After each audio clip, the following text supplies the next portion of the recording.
नमस्कार। आज बात करते हैं क्रिकेट की एक ऐसी जंग की जो सिर्फ खेल से कहीं बढ़कर है। ये कहानी है जुनून की, ताकत की और करोड़ों लोगों के सम्मान की। ये है इंडिया वर्सेस ऑस्ट्रेलिया। और इस राइवलरी की गहराई को समझने के लिए ना किसी और की नहीं बल्कि ऑस्ट्रेलिया के ही एक लेजेंड स्टीव वॉ की ये बात सुनिए। सोचिए, जब एक ऑस्ट्रेलियन कह दे कि एशेस को भूल जाओ, तो अंदाजा लगा लीजिए कि इस मुकाबले के मायने क्या हैं। तो आखिर ये दुश्मनी इतनी गहरी क्यों है? देखिए, ये सिर्फ एक क्रिकेट मैच तो है ही नहीं। ये तो दो अलग-अलग कल्चर, दो अलग सोचने के तरीकों की टक्कर है। एक ऐसी लड़ाई जो मैदान पर तो खेली जाती है, पर मैदान के बाहर भी चलती रहती है। जरा इसकी स्केल के बारे में सोचिए एक बार। मैदान पर सिर्फ 22 खिलाड़ी नहीं होते, उनके पीछे होती है दुनिया की 1/4 आबादी की उम्मीदें। ये दो ऐसे देश हैं जहां क्रिकेट सिर्फ एक खेल नहीं, धर्म है। और जब ये दोनों भिड़ते हैं तो ये सम्मान की लड़ाई बन जाती है, जहां हारना भाई कोई ऑप्शन ही नहीं होता।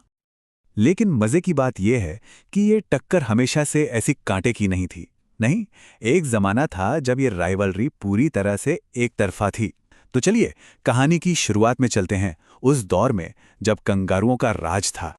कई दशकों तक कहानी में कोई बदलाव ही नहीं आया। खासतौर पर 80s और 90s में पहले एलन बॉर्डर और फिर स्टीव वॉ की कप्तानी में ऑस्ट्रेलिया ने एक ऐसी टीम बना ली थी जिसे हराना नामुमकिन सा लगता था। वो सच में पूरी दुनिया पर राज कर रहे थे। और अगर किसी को शक हो तो जरा ये नंबर देखिए, 70% से ज्यादा। उस दौर में ऑस्ट्रेलिया ने इंडिया के खिलाफ 70% से भी ज्यादा मैच जीते। मतलब ये पूरी तरह से डोमिनेशन था। भारत के लिए जीतना एक सपने जैसा था जो कभी कभार ही पूरा होता था। लेकिन हर कहानी में एक टर्निंग पॉइंट आता है, और इस कहानी का टर्निंग पॉइंट था साल 2001। एक ऐसी सीरीज जिसने सब कुछ बदल कर रख दिया। वो पल जिसने इस राइवलरी की पूरी स्क्रिप्ट ही दोबारा लिख दी। तो सीन कुछ ऐसा है, ऑस्ट्रेलियाई टीम लगातार 16 टेस्ट मैच जीतकर इंडिया आई है। सोचिए, 16 टेस्ट। वो अपने पीक पर थे, एक तरह से अनबीटेबल। उन्हें हराने का तो कोई सोच भी नहीं सकता था। और फिर आता है कोलकाता टेस्ट। इंडिया पहली इनिंग्स में इतना पीछे रह गया कि ऑस्ट्रेलिया ने उन्हें फॉलो ऑन खिला दिया। मतलब दोबारा बैटिंग करो। हार बस कुछ ही वक्त की बात लग रही थी। सबने मान लिया था कि मैच गया हाथ से। लेकिन क्रीज पर दो ऐसे बल्लेबाज थे जिनके इरादे कुछ और ही थे, वीवीएस लक्ष्मण और राहुल द्रविड़।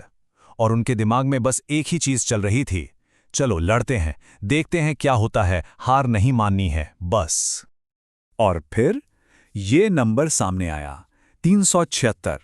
ये सिर्फ रन नहीं थे, ये इतिहास था। ये उस पार्टनरशिप के रन थे जिसने सिर्फ मैच नहीं पलटा, बल्कि क्रिकेट की दुनिया का पावर बैलेंस हिलाकर रख दिया। ये एक तरह से एक बगावत की शुरुआत थी। उस एक सीरीज के बाद सब कुछ बदल गया।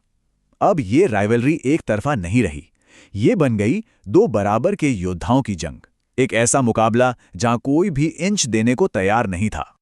और यहीं से ये राइवलरी और भी ज्यादा दिलचस्प हो गई, क्योंकि अब ये सिर्फ बैट और बॉल की लड़ाई नहीं थी, ये थी दो फिलॉसफीज की टक्कर। एक तरफ ऑस्ट्रेलिया का मेंटल डिसइंटीग्रेशन, मतलब सामने वाले को बातों से, हरकतों से साइकोलॉजिकली तोड़ दो। और दूसरी तरफ थी सौरव गांगुली की नई टीम इंडिया, जिसका मंत्र था न्यू एग्रेशन, मतलब अब आंख में आंख डालकर जवाब दिया जाएगा। और ये जो नया एग्रेशन था ना, ये जल्द ही मैदान पर बड़े तनाव में बदल गया। इसका सबसे बड़ा और शायद सबसे बदसूरत उदाहरण था 2008 का मंकी गेट कांड, जब नस्लीय टिप्पणी के आरोप लगे। उस एक घटना ने दिखा दिया कि ये लड़ाई अब कितनी पर्सनल, कितनी तीखी हो चुकी थी। ये चार्ट एक तरह से पूरी कहानी को 3 हिस्सों में बयां कर देता है। देखिए, 90s में ऑस्ट्रेलिया का एक छत्र राज, फिर 2000s में इंडिया का जोरदार कमबैक, और 2010 के बाद से ये एक बराबरी की टक्कर बन चुकी है, जहां कोई भी कभी भी जीत सकता है। तो आज हम जहां खड़े हैं, वहां से इस शानदार राइवलरी की विरासत क्या है और इसका अगला चैप्टर कैसा होगा? तो आखिर क्यों ये दुश्मनी करोड़ों लोगों के लिए इतनी मायने रखती है? क्योंकि ये सिर्फ एक मैच नहीं है, ये क्रिकेट की दो सुपर पावर्स की टक्कर है। ये दो अलग अलग सोच की लड़ाई है। ये उन अनगिनत यादगार लम्हों की कहानी है, और इन सब के पीछे है करोड़ों लोगों का नेशनल प्राइड। तो अब सवाल यही उठता है इस महागाथा का अगला अध्याय कौन लिखेगा? 2 टाइटन्स और ताज सिर्फ एक। आने वाले दौर पर किसकी छाप होगी? क्योंकि एक बात तो तय है, ये कहानी अभी खत्म नहीं हुई है।